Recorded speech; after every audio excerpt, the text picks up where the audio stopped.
Alors, here it's just an example. And don't be okay, so fine. Here it's what we know exactly today of a specific metabolic pathway of, in particular, glucosinolate. Glucosinolate is a family of specific metabolites that are very important for us because, for example, in the plants, they are able to detoxify the plant when you apply some herbicide or pesticide or so they are able to metabolize this type of xenobiotic molecule in the plant. So it's very important for the health of the plants too. And one of the main family that is able to produce this type of molecule are Brassicacées. Brassicacées that include, for example, mustard and different other type of plant. And here you can see the 3 level, okay, as I show you, of the metabolic pathway. And what it is clear, there is no name of the enzyme, but only some arrow. And the color of the arrow, okay, correspond to a specific activity, so a specific group of enzymes. For example, hydroxylase are in orange, so all of these steps are in orange. Glycosyltransferase in purple. Okay, here it's quite difficult. I don't see where is the purple because the light is not so good. But if you can have a zoom, you will see. Methyltransferase are in green. They are not so a major activity in this pathway. And acyltransferase, as I said to you, they occur quite at the end of the metabolic pathway. There is also other enzyme, obviously, not only these 4 classes, and they are shown by black, okay, arrow. But what it is interesting in this scheme, not necessary to know all the detail, to see a general view of the organization of this pathway. And you can see that, in fact, from the production of second intermediates, after, in the last part, which is really the part of the metabolic pathway, specialized metabolic pathway, you have not so many different activities that are involved. Mainly here hydroxylation and also after acylation. So means that, in fact, the enzymes that are involved in all of this activity are very important tools to produce, okay, some engineered cells after to develop a production of this type of molecule. So what I propose you is to present at least this family that are very important, and just to explain what are their main catalytic activity, because you will see that some of them have not only one catalytic activity, they can have also other catalytic activity, which starts to be complex to decipher when we want to understand how a precursor is transformed, okay, in a product by this type of molecule. So the first one, they are very important. It is the family of oxidoreductase. Oxidoreductase are enzymes that are present in all kingdoms. They manage a very large number of reaction, biochemical reaction, and in fact, they catalyze the addition of the removal, depending of the sense, oxidation or reduction. Okay, you have already heard about this fundamental type of reaction in the living cell. Okay, so they are able to add hydrogen or to remove hydrogen on a protein, on a molecule. Sorry. What it is interesting is that, in fact, they can also incorporate oxygen, okay, in this case. So by this activity, oxidoreductase, they can change the property of the molecule by the addition or the removal of these 2 types of atoms, hydrogen and oxygen. These enzymes are cost effective for the cells because they can be functioned only if they have what we call cofactor. Means that for the cell, the use of this type of enzyme have a cost.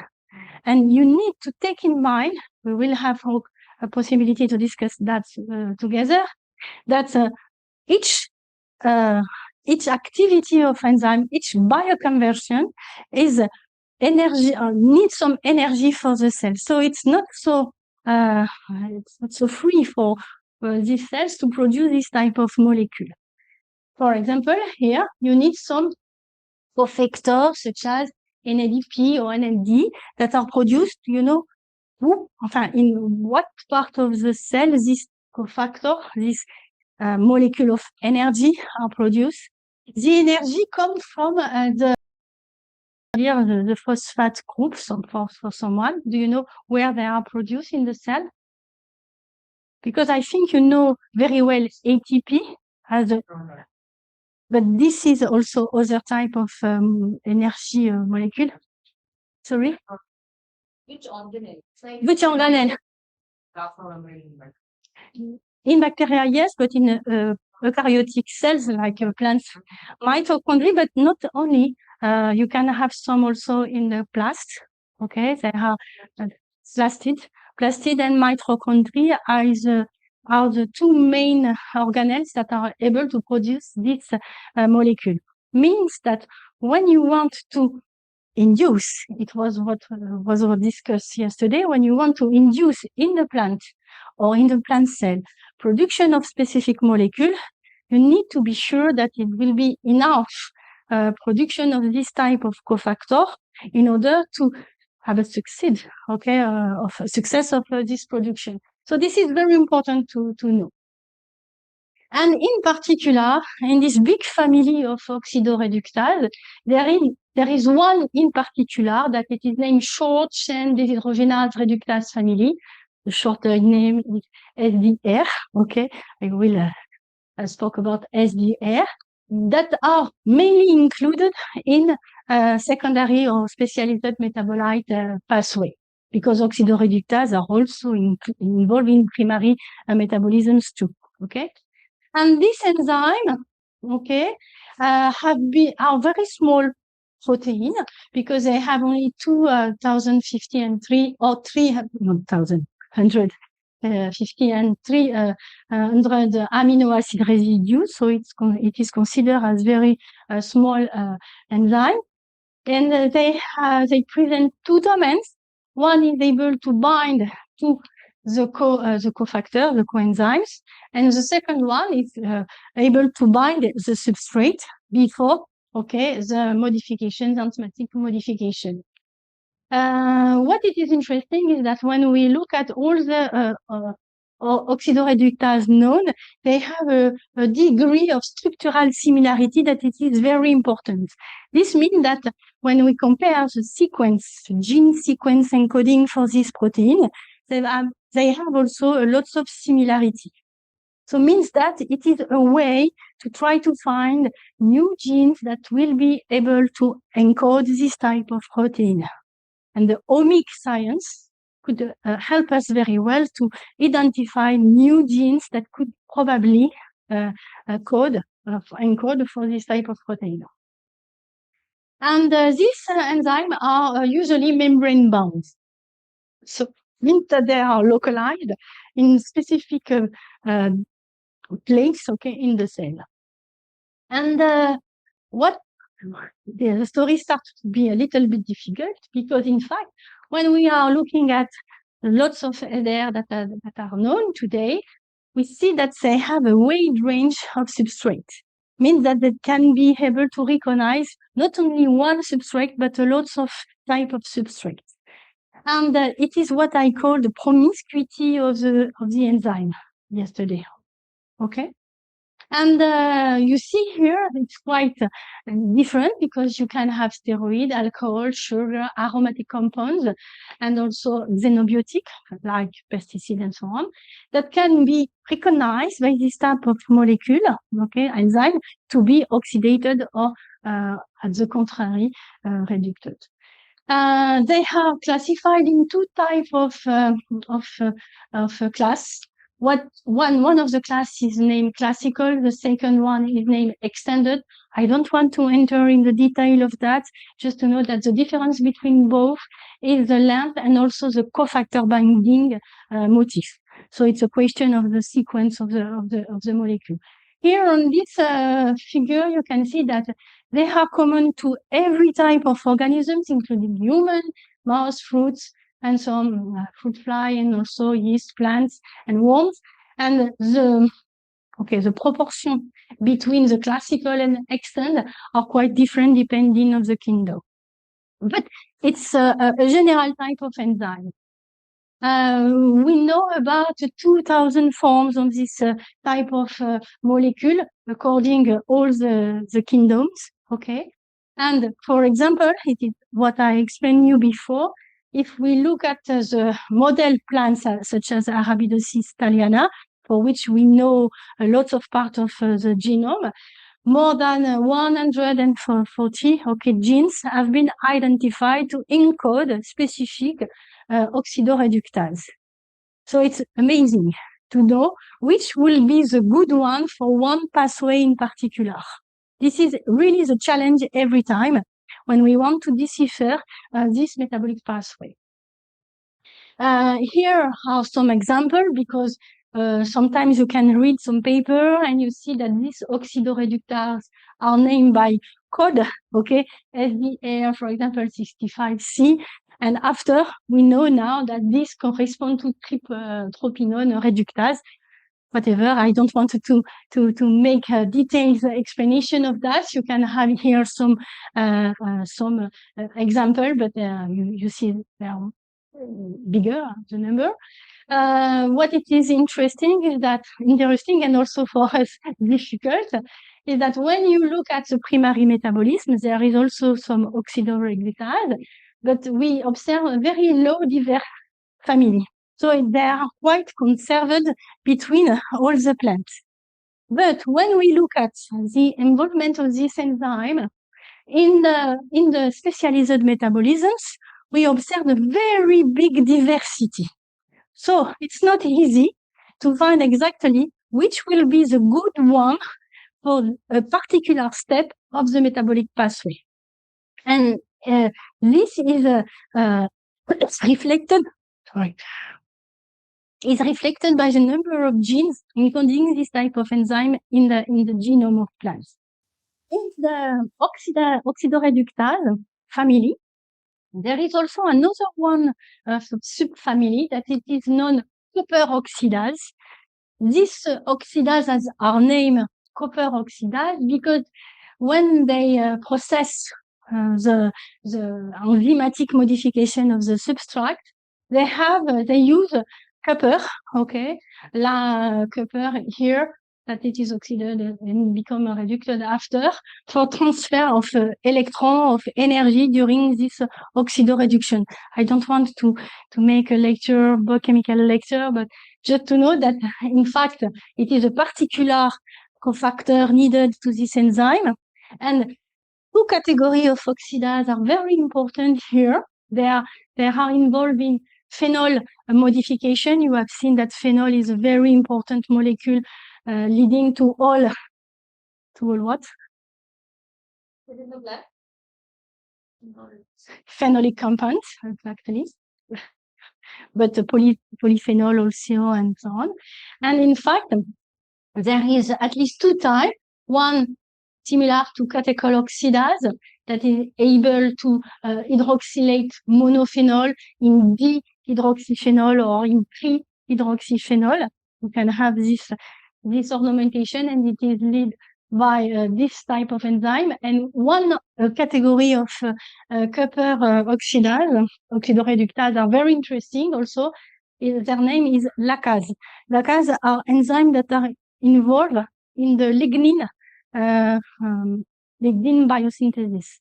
We have seen yesterday that lignin is a very complex, polyphenol, phenolic compounds more generally, and in fact they occur at the end of the lignin biosynthesis by combining the different domains H, G, S, we will see that after, okay, that lead to the complex molecule of lignins.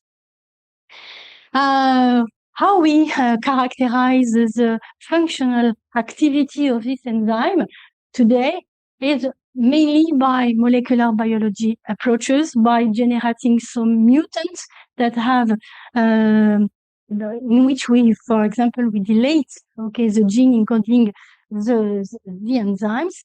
And it was here an example on a specific Arabidopsis seed. And when we have a wild type, this seed seems to be brown, okay?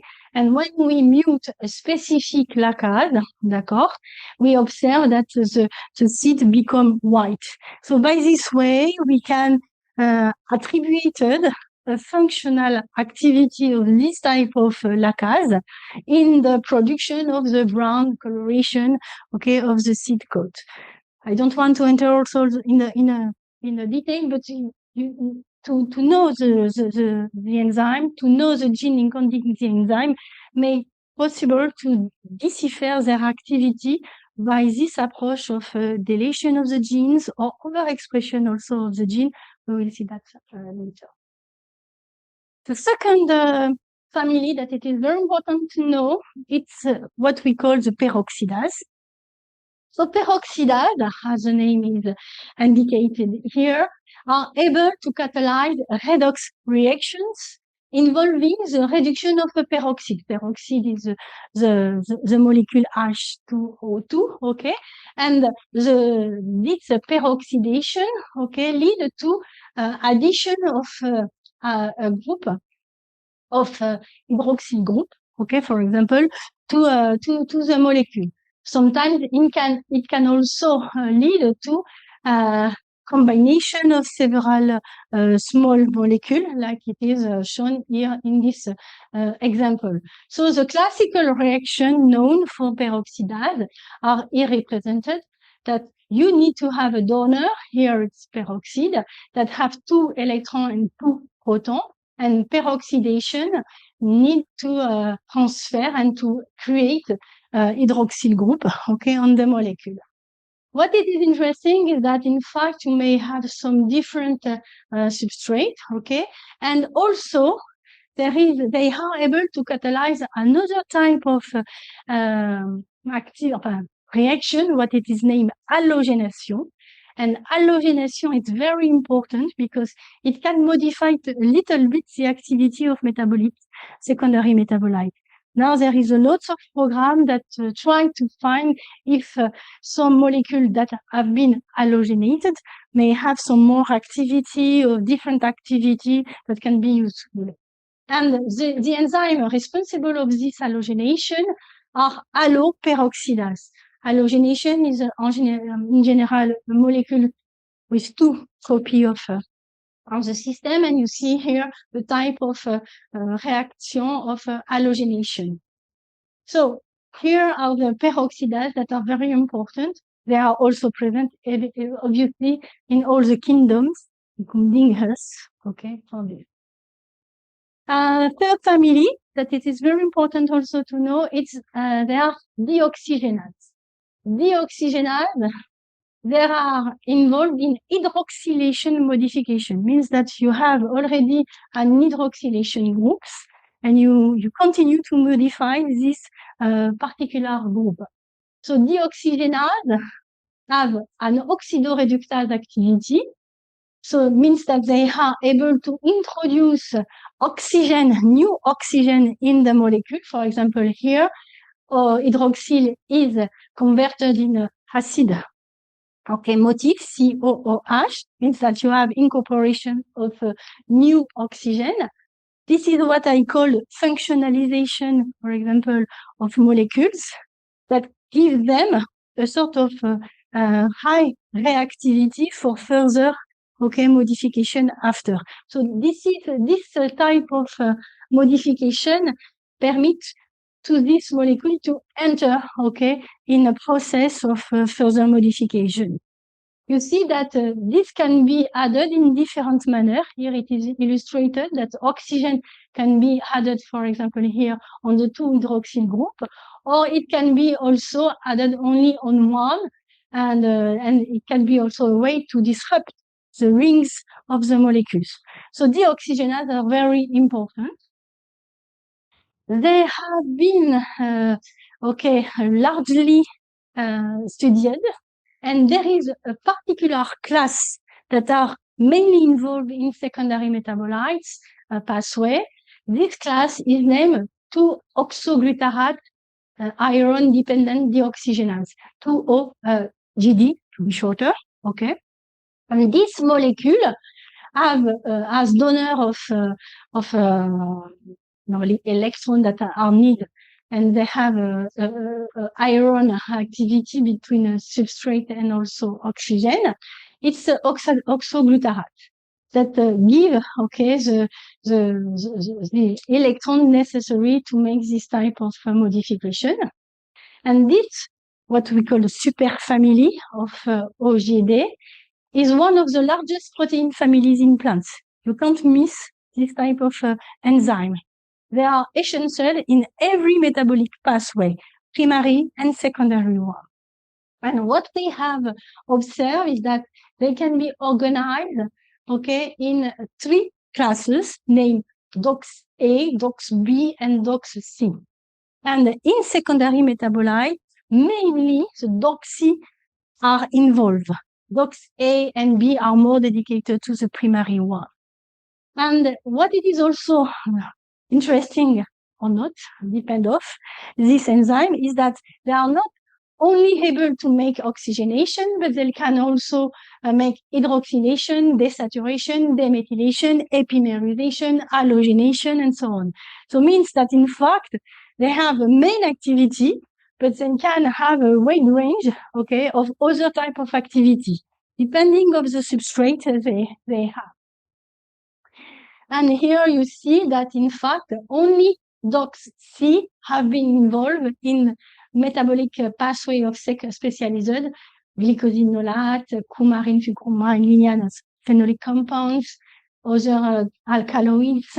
Here are streptolagon and flavonoids are also other flavonoid phenolic compound, and here terpenoid compounds.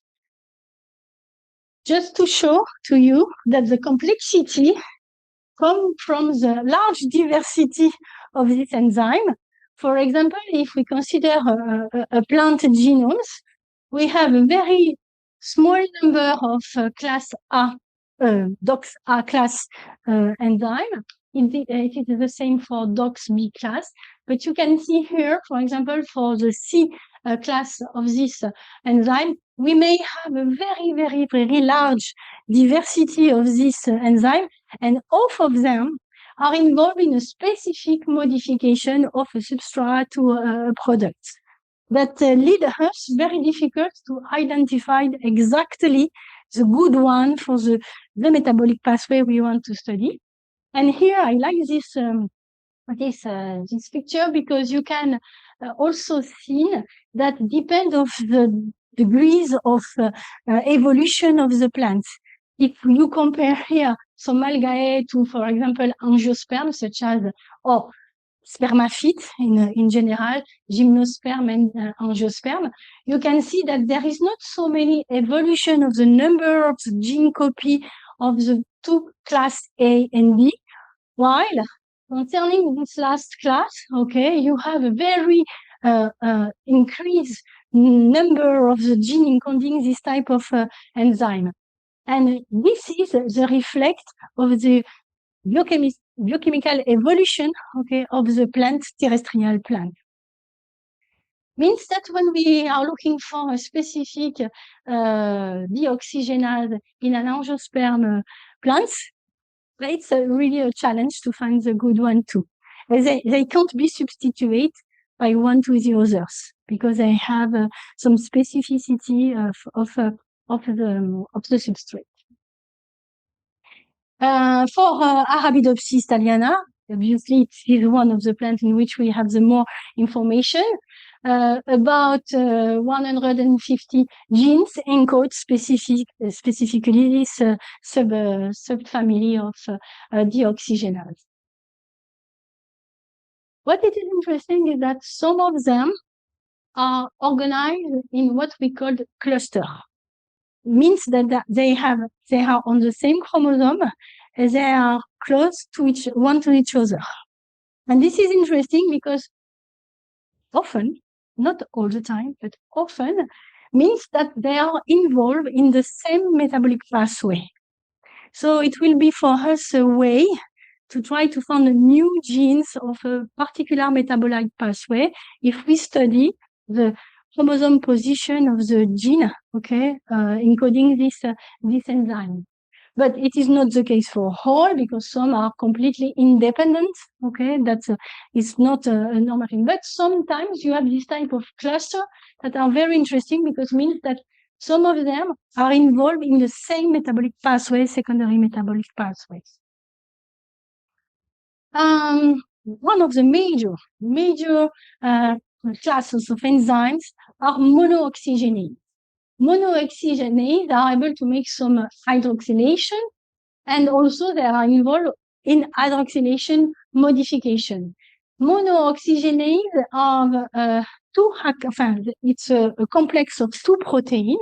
One, it is named cytochrome P450, okay, and the second one is the reductase, another enzyme, okay, here, that is able to reduce a cofactor in order to give energy to the cytochrome P45 in order it could transfer on a substrate a group of hydroxyl. Now this complex, enzymatic complex, that the name of this type of complex is generally CYP, and you have a number depending of the class, the cladome and the clade of this enzyme, because they are very numerous in the genomes, the plants, but in all the genome. For example, in Arabidopsis thaliana, there is 246 genes that encode for this type of enzyme. So you can imagine the variability, okay, of this enzyme. And all of them function exactly as the same way. This is a classical reaction, enzymatic reaction catalyzed by this type of enzyme.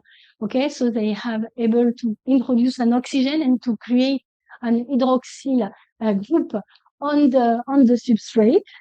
And they need to have some specific cofactor, an M cofactor, some of iron too, such as oxygenase we have seen before. So now all the mechanisms leading by this enzyme are really well known. Okay, but for us, when we wanted to identify the metabolic pathway, generally there is a lot of CYP, okay, in this metabolic pathway, but they have not the same affinity to all the substrates. So they have, even if they have a sort of promiscuity, they have also a high selectivity of the specific substrate. So it is quite complex to find particularly one, okay, that are involved in a metabolic pathway.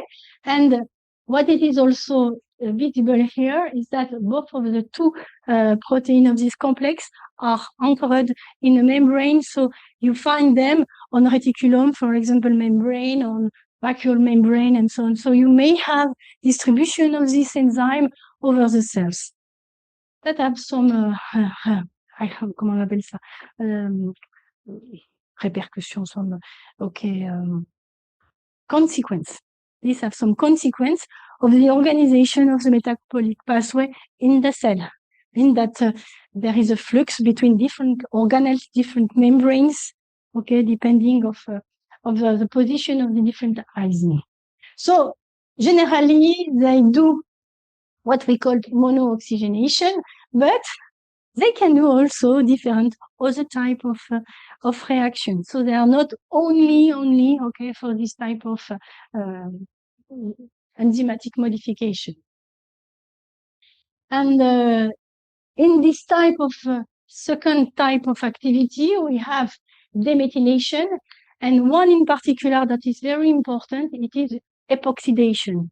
Epoxidation, it is also the integration of an oxygen, but not has a hydroxyl group. But as you can see here, it's a way to link two carbon, okay, with an oxygen. And this in particular, it is a very reactive part of the molecule. Mainly, they are very unstable and they can be taken charge after by several other enzymes. So epoxidation is generally a key step for in the metabolic pathway to have more specific metabolite after. It is one of the biggest family of molecule, okay, and there is some specific website that have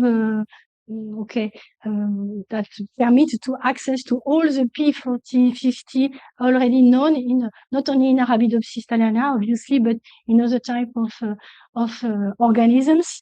So, in fact, it is very useful to have access to this type of website where all the data are collected and are free of use. I show you only these two other type of activity, but you see it's only two among a very big other type of activity that we can see with this monooxygenase. We will have time to see that. Here, two examples. You have we have spoke about Taxol yesterday. Taxol has a precursor, what we call a taxa 4,5-DN. And in fact, here means that there is a lot of step of hydroxylation that involve perhaps not only the same, but a different type of CYP protein. And leading to, you see here, 1, 2, 3, 4, 5, 6 incorporation of oxygen at different place of the molecule, leading to the final Taxol molecule that it is efficient for the different biological activity we want. So they are very, very, very important to analyze, okay, the structure of the secondary metabolites. Here it is another example in the flavonoid biosynthesis. You have here the statrol, the first one, and you see here different type of monooxygenase that lead to different other intermediates. So they are also responsible of division of sub-branch. So this is why some of these pathways are very complex, okay, to organize. It is really a challenge to identify these CYP proteins that are involved in the secondary metabolite. And you see that all of them lead to different type of molecule, anthocyanin here, phytoalexin here, and so on. So, and it is due to the first CYP and the site where the oxygen is introduced of the molecule that lead to different type of secondary metabolite. Well, it remains only two, okay. The methyltransferase. Methyltransferase also are very important in a secondary metabolic pathway. As the name it is written here, they are able to transfer a carbon group CH3 to the substrate. And normally it can be on a carbon, so they are able to create a carbon-carbon link. This need lots of energy also. Methylation is a very cost-effective modification. So this is why they need to have some donors, okay, with this groupment, and they catalyze the transfer of this groupment, CH3, on the substrate. But there is also some methyltransferase that can transfer this methyl group on, not on a carbon, but on an oxygen or a nitrogen. So that's give other type of property of the molecule that receive this type of methyl group. So, in fact, methyltransferase are classified according the atom targeted, carbon, oxygen, or nitrogen. And in fact, here you have an example of the small part of the benzylcholine alkaloid biosynthesis. All the enzyme ici shown in red are methyltransferase. Donc you see it is events that are very important in a metabolic pathway. And you have here some N-methyltransferase, here O-methyltransferase, and here also are O-methyltransferase and so on. And what it is interesting is that sometimes here you have exactly the same that is able to catalyze successively two steps of the metabolic pathway. And sometimes they are also able to produce to have EC2 successively, but after they can also recognize an intermediate, okay, not successively, but in a longer way, okay, of the pathway. So means finally they have also a very large panels of substrates. Sometimes for when we do some bioengineering program, it's interesting to have this such type of molecule because we are not obliged to introduce a large number of genes, but just with one we can be sure that this enzyme will be able to catalyze not only one but 2 or 3 steps of the metabolic pathway. So needs to characterize them very well before, obviously. And the last one, no, I don't spoke about glycosyltransferase, I will see, are the acyltransferase. If you remember what I said, acyltransferase are enzymes that are able to reach the complex molecules. They are involved mainly at the end of metabolic pathway. And there is 2 types of acyltransferase, what we call the BAHB acyltransferase. All the letters here come from a specific acyltransferase that has been characterized. For example, B corresponds to benzyl alcohol O acetyltransferase, D diacetylvandoline O acetyltransferase. This is in the production of vincristine, for example. And what happens? What is the catalytic activity of this acetyltransferase? For this particular family, they use a specific donor of the group. Here it is the group R, okay, the donor, and the intermediate it is what we call acyl-CoA donor. And here you have a specific link with the sulfur atom and coenzyme A, okay, that give a very reactive domains on the molecule. And with this enzyme and with the acceptor, the final acceptor, they can transfer this part, the acyl, okay, to ici the receptor. And you see here, R can be very complex molecule, not only carbon or just, okay. And by this way, you can finalize the complete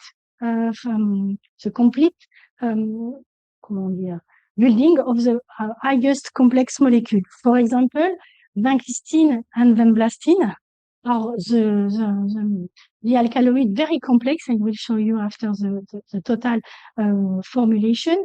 And they come from the condensation of vandoline and catarantine, 2 big molecules. And it is an acyltransferase that is able to link these 2 parts of to create the final molecule that has the best activity. So they are very important to finalize until the molecule that are mainly of interest for us, for example. It was not so easy to characterize. Alors, in this family of acyltransferase, there is another group named SCPL acyltransferase The difference between the first one is that they are localized in the vacuole, while the others are in the cytosol, so they are not localized in the same compartment in the cell.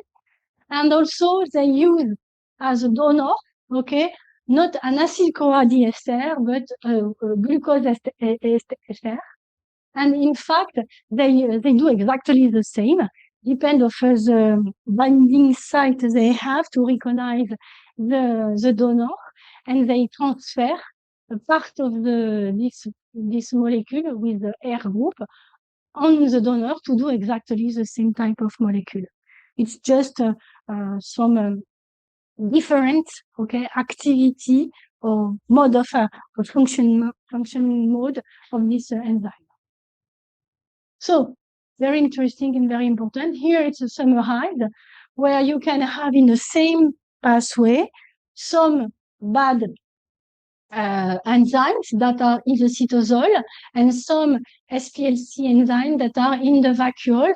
And what it is interesting is that mainly the molecules that are produced by this way may have some cytotoxic activity, so they need to be accumulated in a particular organelle. Vacuole is one of these organelles in order to avoid any endocytotoxicity of this molecule in the cell. Comparatively to the other families, the number of genes encoding this type of molecule are lesser, okay, but not so less. 65 in Arabidopsis for this one, and 51 genes in for the second class. Here are the,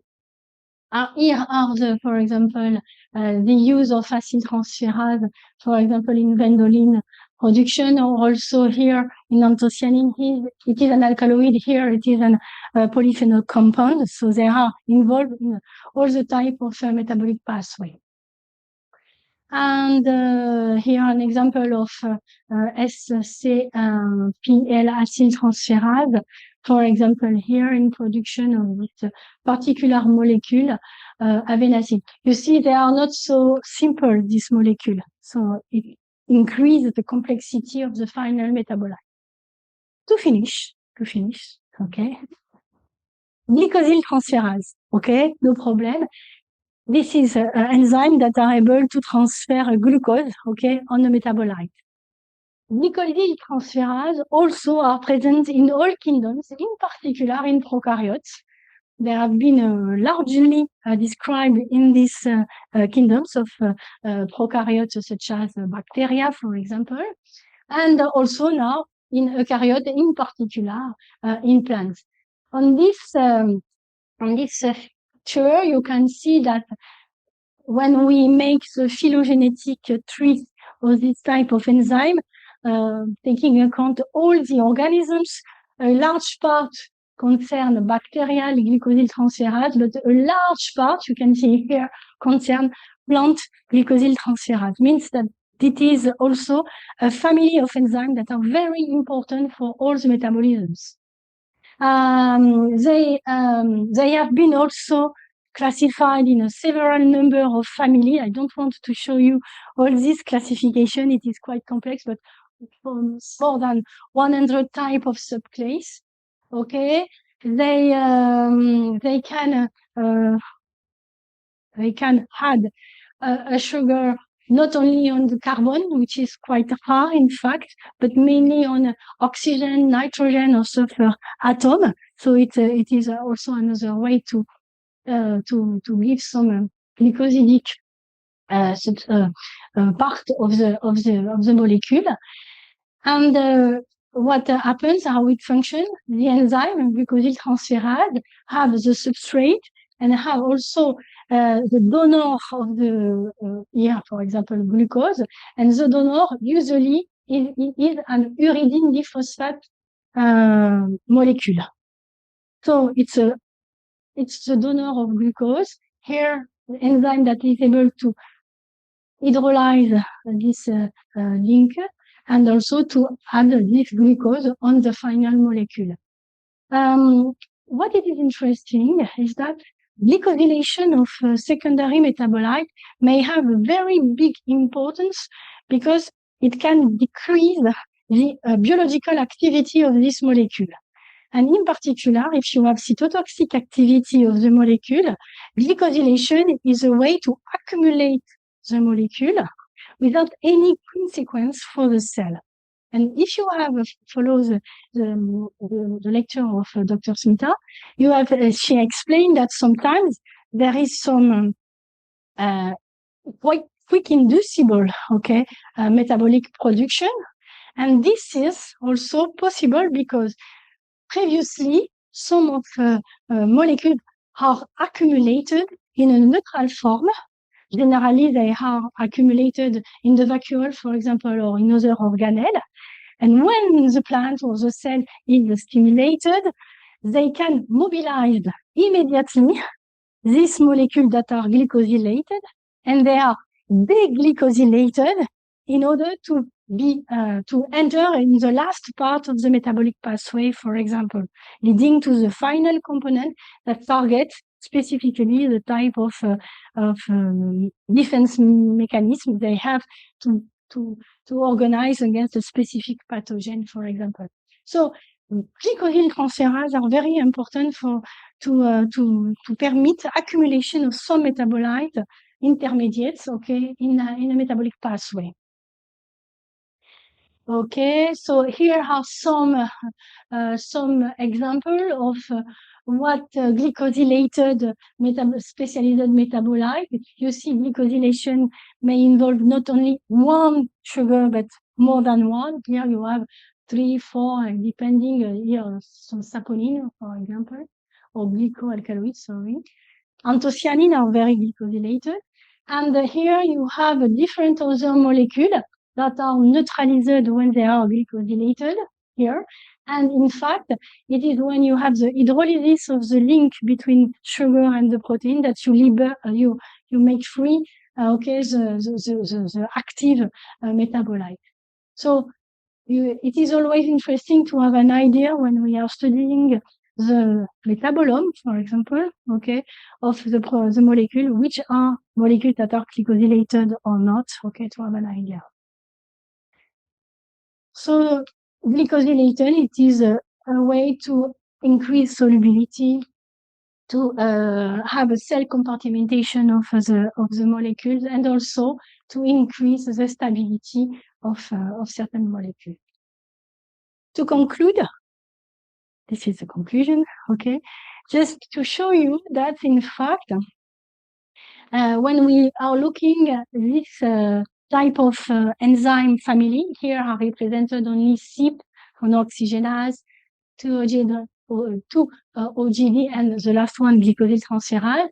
We can observe that, in fact, in algae, which are the first plants produced, you have a number of genes that are really less important than what we found in angiosperm. And in fact, they represent not a large part of the genome. But when we are looking at what happens in spermaphites, such as gymnosperm and angiosperm, we observe a very increasing number of the copy of the gene that encodes this type of enzymes, and they start to represent some part not negligible, of the genomes. This is coming with a diversification of metabolic pathway.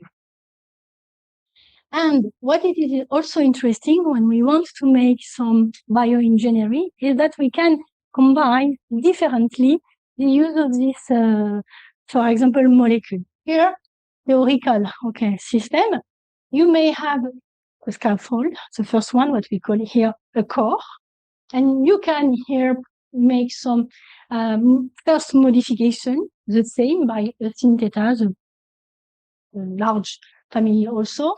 And from these first intermediates, depend of the sequence you use, the different enzyme, you may have different type of metabolites that are able to be produced. For example, here, if on this intermediate we we applied activity of a CYP monooxygenase, and after a glycosyltransferase, we can obtain several types of molecules, for example, saponine or cyanogenic glucoside. Okay.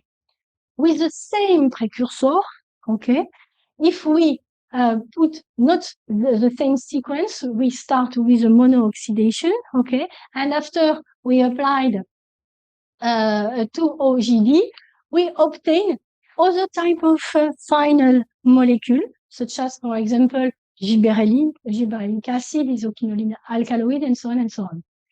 And if we do a mix between CYP, UGT, and 2-OGD, and depending on the order we applied the type of activity, you see here we can obtain really different type of molecule that are from different class, okay? Phenolic compound, alkaloid, and so on and so on. So it means that in fact, the use of this at least 3 family of enzyme and how we combine their activity and the order of their activity, we can create different type of final molecules.